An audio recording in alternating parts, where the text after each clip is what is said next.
Tu vois, même mes potes le voient parce que, par exemple, avant, quand ils m'écrivaient pour me dire, «Tiens là, j'ai 1 heure pour, prendre un café, tu dispo?» J'étais tout le temps dispo presque, tu vois?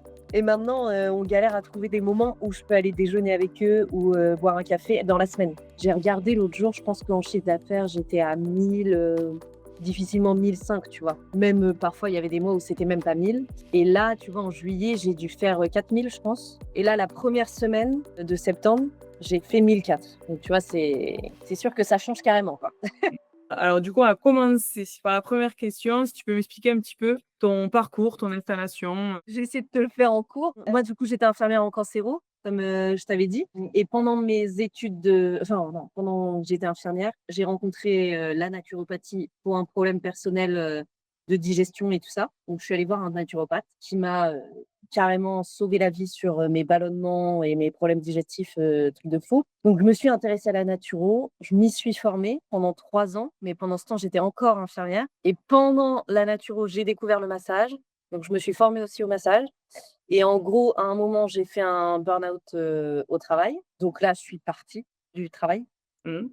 J'ai dû arrêter et donc j'ai terminé mes études et là, en fait, bah, du coup, il fallait que je me lance parce qu'il fallait que le projet prenne vie, quoi. Et tout s'est un peu mis en place, de manière assez fluide parce que du coup, le cabinet, on me l'a proposé, enfin, c'est mon beau-père qui m'a dit: «Si tu veux, moi, j'ai cet appart qui est pas loué, j'ai pas envie de m'embêter à rechercher des locataires, machin, je préfère que tu sois dedans, je sais qu'au moins, Ouais. il y aura pas de problème». Donc je me suis installée dans le centre de Rouen comme ça et puis voilà quoi, en fait, tout s'est fait un peu pas à pas, je suis pas quelqu'un qui prévoit les choses, 5 mois à l'avance, Ouais, et c'est mais dégoupillé un petit peu, ouais, voilà, ça se OK, fait de manière, fluide et puis voilà. OK, trop bien. Et combien de temps du coup tu as mis à nous rejoindre? Enfin, qu'est-ce qui a fait que tu nous as rejoints? Comment tu nous as connus? Et quels étaient en fait les principaux défis, blocages avant de nous rejoindre? Bah, les principaux blocages et les défis, c'était, de réussir à se faire connaître, parce que tu imagines toujours que quand tu vas lancer ton truc, les clients vont arriver comme ça, tu vois? Et puis voilà, ou alors les premiers que tu vas avoir, ils vont te recommander direct à plein de monde et tu vois, ça va se faire, naturellement et en fait, c'est pas le cas, et pourtant, moi, en plus, je suis plutôt active sur les réseaux, que j'aime bien ça et je communique pas mal sur Instagram, enfin voilà, j'essaie de faire ça et en fait, je voyais bien que, j'avais pas de rentrée d'argent. Enfin, j'en avais, mais pas assez pour me verser un salaire, en tout cas. Donc ça faisait, ouais, 1 an, non, quand j'ai découvert, Bousson, oui, ça faisait un peu plus d'1 an, je pense, que j'étais dedans, que je pouvais pas, me payer. Donc au début, j'avais le chômage, puis après mes droits au chômage se sont arrêtés, donc OK. plus difficile parce que là, du coup, je me payais pas du tout et donc bah, j'ai dû voir une pub, je pense sur Insta ou un truc comme ça, parce que quand tu es entrepreneur, en plus, tu as quand même pas mal de tu tombes sur plusieurs personnes qui font ça. J'en ai vu, plein, qui proposent des trucs comme ça et alors pourquoi j'ai choisi Boost Son Cap? Par contre ça, bah, en fait, je pense que j'ai dû faire un appel découverte sûrement ou un truc comme ça avec, Philippe, il Mmh. s'appelle Mmh. et on a eu plusieurs appels découvertes en fait, OK. parce que j'avais du mal à me décider parce que pour le coup, à ce moment-là, j'étais vraiment dans la merde, financièrement OK. et donc j'étais en train de me dire, «Va falloir que je retourne travailler en tant qu'infirmière» ou enfin je savais pas trop, mais je me disais: «Là, ça va être chaud» et donc je me disais: «Ça va être chaud de payer un accompagnement en plus et puis surtout, faut que je sois sûre que ça fonctionne quoi et que c'est pas encore, quelqu'un qui me Mmh. vend une solution miracle, qui n'est pas miraculeuse et en fait, bah, finalement, à force d'en discuter un peu avec Philippe et puis d'y réfléchir aussi, voilà, je me suis dit j'ai dû regarder des avis aussi, mais bon, c'est pareil aujourd'hui les avis, je trouve que c'est pas toujours, voilà, on peut choisir les meilleurs ou les deux trois pour qui ça a fonctionné et Mmh. pas mettre ceux pour qui ça a pas fonctionné. Donc d'ailleurs, j'avais demandé à Philippe de me dire s'il y avait des gens pour qui ça fonctionnait pas. OK. Il m'avait montré, justement 2-3 situations et tout parce que, voilà, je voulais pas me faire embarquer dans un truc, Mmh. et puis voilà, c'est comme ça que j'ai rejoint Boost Ton Câble. OK. Donc c'est le fait que avoir été rassuré avec l'école de Philippe aussi,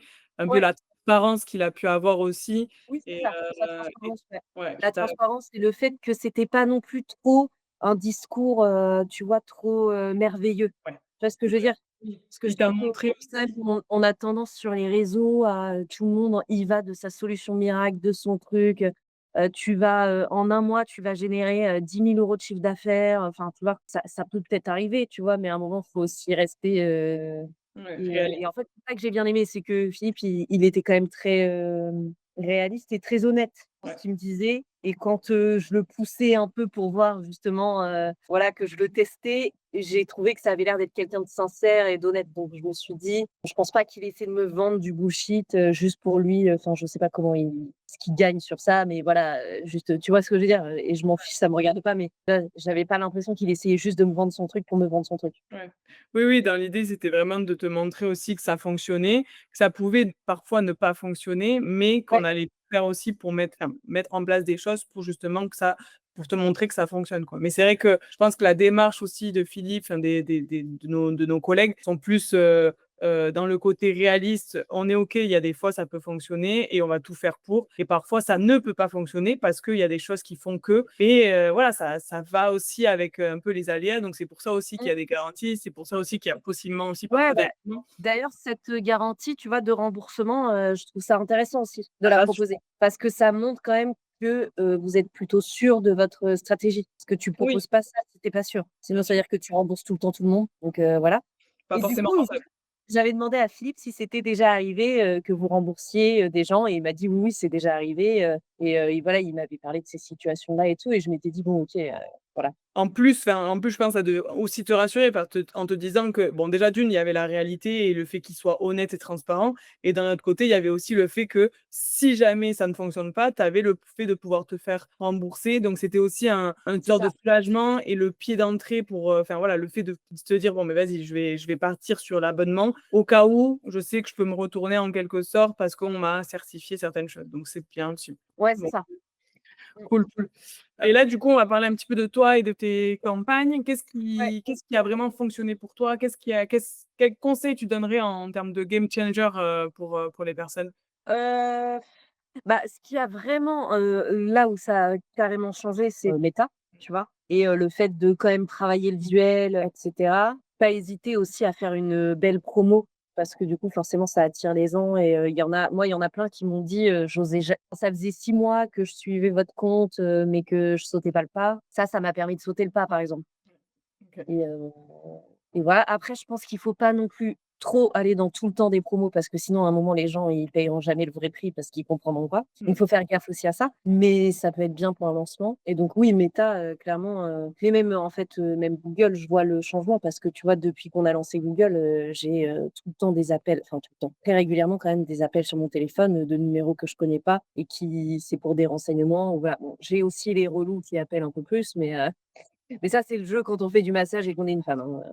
Ouais, malheureusement, ouais. Mais moi, je tiens quand même à souligner l'investissement aussi, enfin, voilà, tu te donnes aussi beaucoup en termes de contenu et tu fais quand même pas mal de contenu, donc ça y joue aussi sur le fait que ça nous aide, nous, en tant que média buyer pour, générer du contenu pour Oui. Meta parce que c'est vraiment, du donnant-donnant et moi, Ah bah ça me met oui, dans c'est une clair. position archi facile parce que je sais que tu es hyper réceptif au contenu, quoi, donc ça, c'est top. Ouais, Mmh. oui, oui, c'est sûr. Ouais. Mmh. Bon cool et là, en termes de chiffre d'affaires, sans forcément, voilà, donner Mmh. des montants, mais comment tu te situes? Enfin, voilà, qu'est-ce que ça représente, le avant, après Boost ton câble? Ah bah, le avant, après, bon après ouais, il y a eu des si je compte que vraiment, au cabinet, sans compter les petits contrats que je pouvais avoir parfois à côté, tu vois? D'aller, des trucs ponctuels, d'aller masser les soignants ou les trucs comme ça, qui n'ont pas à voir vraiment avec Boost ton câble du coup. Avant j'étais, je pense, je devais faire, j'ai regardé l'autre jour, je pense qu'en chiffre d'affaires, j'étais à 1000, difficilement 1 500, tu vois? En chiffre d'affaires. Même, parfois, il y avait des mois où c'était même pas 1000. Et là, tu vois, en juillet, j'ai dû faire, 4 000, je pense, donc quand même cool et bah, en août, pratiquement 4 000. OK. Et là, la première semaine, de septembre, j'ai fait 1 400 pour la première semaine. Donc tu vois, c'est Ouais, ouais, c'est quand même, c'est sûr que ça change carrément, quoi. C'est pas du super. tout la même chose.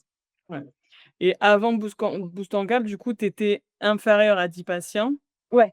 et là, tu te Oui, oui. situes entre, Oui, parce que je me rappelle qu'avant, tu vois, même mes potes le voient parce que, par exemple, avant, quand ils m'écrivaient pour me dire, «Tiens là, j'ai 1 heure pour, prendre un café, tu es dispo?» J'étais tout le temps dispo presque, tu vois? Et maintenant, on galère à trouver des moments où je peux aller déjeuner avec eux ou, boire un café dans la semaine. Donc ouais. en fait, maintenant, j'ai, pas de jour où j'ai pas du tout de rendez-vous, Mmh. sauf si c'est un jour où j'ai fermé les créneaux, normal, mais voilà. Et j'ai en général, oui, au moins, 3 ou 4 rendez-vous dans la journée. Mmh, OK. Donc en une moyenne, comme tu disais tout à l'heure, entre 10 et 15, Ouais, je dirais appels. ça. 10 et 15, ouais, ouais. OK. OK, Et trop bien. c'était mon objectif d'ailleurs de départ. J'avais dit que je voulais au moins atteindre les 10 parce que je galérais tellement à en avoir, 5, entre c ouais, je pense qu'avant mon maximum c'était 8 peut-être par semaine, quoi. Ouais, et c'était Je une bonne pense. semaine pour toi, quoi, déjà? Ouais, c'est ça. Mmh. Donc oui, non, c'est clair, ça a carrément changé, hein. Mmh, et qu'est-ce que tu dirais à quelqu'un qui hésite, en fait, de rejoindre Bosco ton club? Qu'est-ce que tu lui dirais qui pour le motiver à rejoindre, la Mmh. compagnie? Bah, c'est une bonne question. Non, je sais pas parce qu'après ça dépend, de la personne et tout, mais enfin tout ne va pas tout nous motive pas forcément en fonction de qui on est, C'est sûr. mais déjà que c'est pas une arnaque et que par contre, faut quand même effectivement être prêt à aussi, bosser quoi. Enfin, c'est pas un truc, où c'est, on fait pour nous. Enfin, il faut aussi être prêt à apprendre, à faire et encore moi je trouve que j'ai pas été tant investie que ça, même si tu vois, je t'ai fait les contenus que tu me demandais et tout, mais j'aurais pu encore plus m'investir, tu vois? J'ai pratiquement pas, passé beaucoup de temps sur, tous les modules alors qu'ils sont hyper intéressants, mais j'ai pas eu le temps au final, mais parce qu'en fait, j'ai eu trop de rendez-vous d'un coup. C'est rigolo parce que j'en ai plusieurs qui sont comme ça, qui au début, veulent, mais en fait, ils sont pris un peu dans le Ouais, rythme et en fait, ils laissent un petit peu de côté, bah, forcément parce qu'ils se disent: «Bon, c'est pas grave, je prends tout ce que j'ai à apprendre en termes de patients» et en c'est fait, ça. arrive à la fin de l'accompagnement, ils se disent: «Waouh, c'est déjà la fin de l'accompagnement, on va faire comment?» Mais Ouais, bon, c'est en ça. soi, ce qui est chouette aussi, c'est que vous avez accès à School sur une durée indéterminée Ouais, donc bah, c'est ce qui m'a détendue aussi, tu vois? C'est de me dire: «Bon, c'est pas grave si là j'ai pas le temps, autant prendre les rendez-vous comme ça fait des nouvelles clientes que je peux fidéliser et à un moment, je vais pouvoir ralentir un peu quand le roulement se fera plus naturellement», tu vois? Et du coup, je pourrais me caler des journ peut-être, quelques heures, dans une journée pour aller regarder les vidéos, quoi. mmh mh. Ouais, c'est Ce que clair. je faisais parfois sur mes temps du midi, par exemple, ou des trucs comme ça, je mangeais mais en fait, en tant que naturo, j'ai aussi des conférences à regarder sur d'autres trucs, tu vois? Des webinaires, des trucs et donc en fait, ça fait plein de choses à devoir Bah, regarder. oui, parce qu'en soi, tu es toujours en train de t'alimenter aussi, Ouais, toi, en bah, termes ouais, de c'est ça. contenu pour ton travail, quoi, donc Ouais, les 2 concilier, bon, OK. mais je pense OK. qu'après, bah, ça se fait, tu vois? C'est ça que je me dis, c'est que là, en ce moment, bah, oui, tu vois? J'ai mon poignet, j'ai développé une tendinite, je suis un peu plus fatiguée, mais c'est parce qu'effectivement, depuis 1 an, j'étais habituée à ce que le rythme soit très cool quand même. Tu vois? Je bossais pas énormément. Enfin, je faisais d'autres choses, mais je veux dire, je massais pas énormément, je faisais pas, Oui, et donc c'est pas le mmh, même rythme que tu avais, donc maintenant c'est à ouais, toi aussi de certes, tu fais attention à tes clients, ouais, mais il faut aussi que tu fasses attention à toi parce que si ah tu ouais. as pas tes outils pour bosser, Ah bah, c'est mort, ouais. ah, ça va être compliqué. Ouais, c'est clair. OK, bon, beh, cool. Beh, écoute, merci en tout cas, Hélène, pour ton petit témoignage, c'est cool. Ouais, avec Ça plaisir. pourra aussi, potentiellement servir à d'autres, pour franchir le cap s'il Oui, y a bah, ouais, ouais, ouais, carrément. Mmh. mais c'est cool. OK, Bah, bonne, bonne journée. ouais, à toi aussi Hélène. Ciao, ciao, bon courage. Salut. Salut. Salut.